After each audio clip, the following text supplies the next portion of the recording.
Hello, everybody. We are back. It is 2021. Welcome. Yay, Jeff.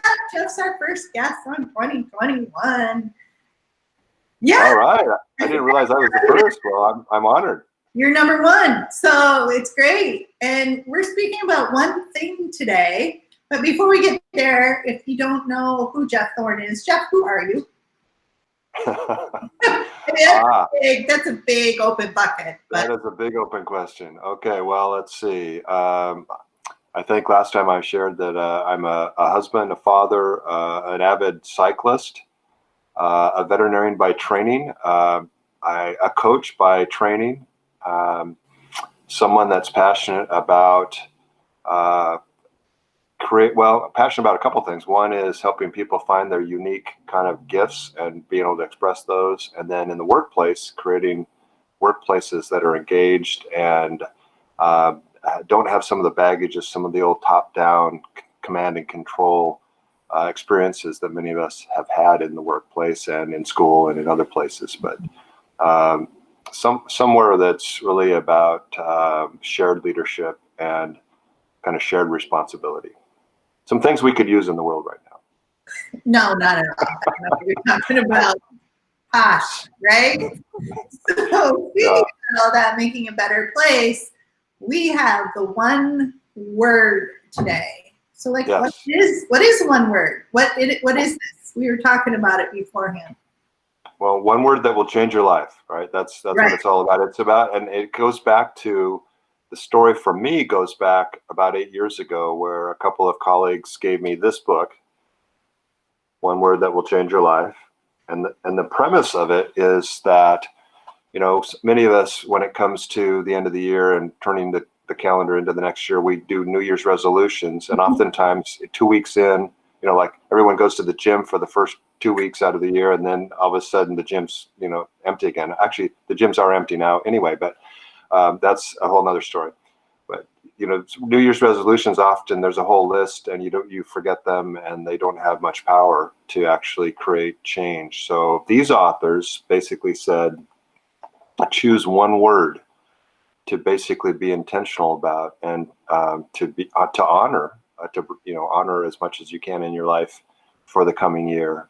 And they cite a bunch of examples of people that have done that, families that have done that, teams that have done that, businesses that have done that, individuals. And I thought, well, I'll give it a try. That was 8 years ago. I've been doing it every year since. And it's been an incredible discipline and practice for me, and that it really does help me stay focused. It helps me to be intentional about the things that are important for me, you know, in that moment in time in my life. And it's simple. It's something that I can't actually remember. So that may be one of the most powerful elements of this whole one-word process.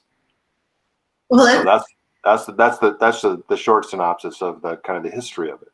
But that's pretty cool, and it must be working if you're on your 8th year of moving forward with the word, because like this year, you were saying you had to lean in on your 2020 word, right? Yes. So yeah, there's some funny stories around that. So last year, my word was acceptance, which I chose, of course, in January. Now, many times after March, I thought maybe I should have chosen a different word, because I'm really getting a lot of opportunities to apply this.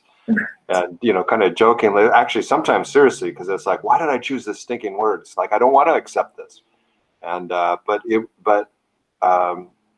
aside, it really was an opportunity for me to, I mean, in 2020, created opportunities for all of us to really accept what is, right? We can't control it. We can't change it. And much of the problems in our lives come from our efforts to control things that we can't control, and to try to know things we can't know. And so it really was a way to remind me that it is what it is. I'm going to make the best of it. I'm going to, you know, it's not that I agree with it, but I'm going to accept it as the context within which I have to work and live. And I will say that it was helpful this year. I think I still have a long way to go as far as that whole concept.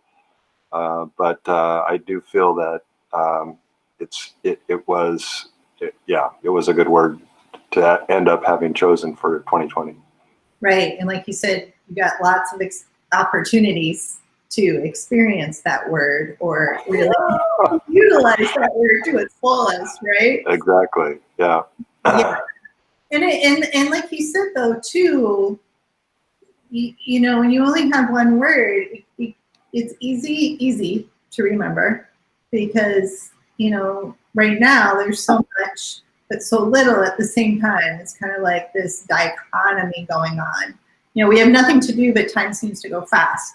You know, we keep it simple because we don't think we have a lot to remember, but we do, right? Like there's this weird dichotomy stuff going on in our lives and cognitive radar screens that having one word to lean in on is easy to remember, but it also has multiple layers to its meaning. Yes.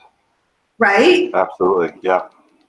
Yeah, because and different words will mean different things to different people. However, they're significant in different ways. And yes, the word acceptance has lots of different layers as far as just accepting external circumstances, accepting internal issues. I mean, accepting things in relationships. It's really, it has a lot of different layers. And then even after you select the word, like my word for this year, I'm not really sure exactly what layers are in it, but I'm going to find out. And how do you go about, like, what's the method you used? I'm sure everybody kind of does this process, kind of has their own thing, but, you know, you were saying, like, look within, look without first. Yeah. What's the process that you utilize? Well, the authors talk about, I think their 3 steps are look in, look up, and look out, which basically mean kind of look at what's important to you right now in your life, kind of do a little introspection, reflection on what's important right now that you want to make sure that you focus on, that you don't forget. And then looking up is just being open to, letting your word find you. And that's kind of the I think the key piece is that if you're open to the process, my experience has been at some point I'll be thinking about, okay, what's my word going to be? And it could be this, could be that, it could be this. And then one of those words will tend to stick. It'll keep, like, something will happen. It's like, oh yeah, that would be a good word. And it's a process of just being open and looking up to see what word lands on you and sticks with you. And that can happen at various times. It's happened with me as early as like Thanksgiving. And it's like this year, it was like 2 days before New Year's. And for some people, it's they get in several weeks into the new year, and they're waiting for that word to land. I think, Kelly, you said you were in that. I'm in that space right now. Yep, I am. I'm just it's kind of swirling, right? Kind of swirling. And then the last piece is looking out, which is looking out for ways to, I mean, for me, it's going public, it's putting it on a blog post, it's telling my friends, it's asking them what their word is and sharing mine. Because there's some accountability that comes with that. And, that I can't think of a specific instance, but I'm sure there was one in 2020 where I was reacting in a certain way and someone in my life said, what's your word for this year again? Really? So it's a way to kind of create that. It's you go public with it, right? And then you've committed to it and you're accountable to yourself, and others will help keep you accountable to that word. And so that's part of it. And then also looking out is like, look out, because, right, if you've selected acceptance, then you're probably going to have some opportunities to apply that word. So, which is, again, a good thing. It's a stretch. It forces me in any way to just, again, be open to growth and learning and kind of being a little bit uncomfortable, which is where human development kind of all starts and happens, right? It's in the stretch zone, not in the comfort zone. No.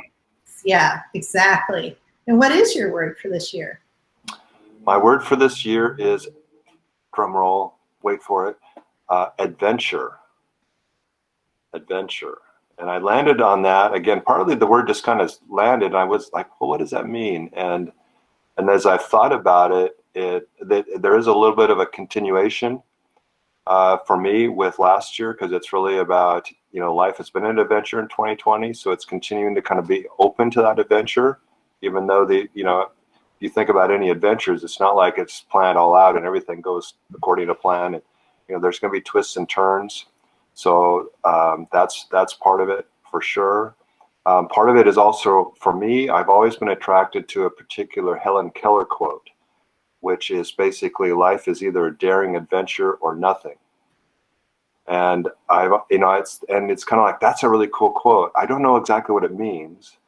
I think part of it for me, getting a little bit older, is I don't want to just be old and boring. I want to kind of be open to having a vibrant and zest-filled life. So I think there's probably some of that coming into play. So there's all those layers you were talking about earlier.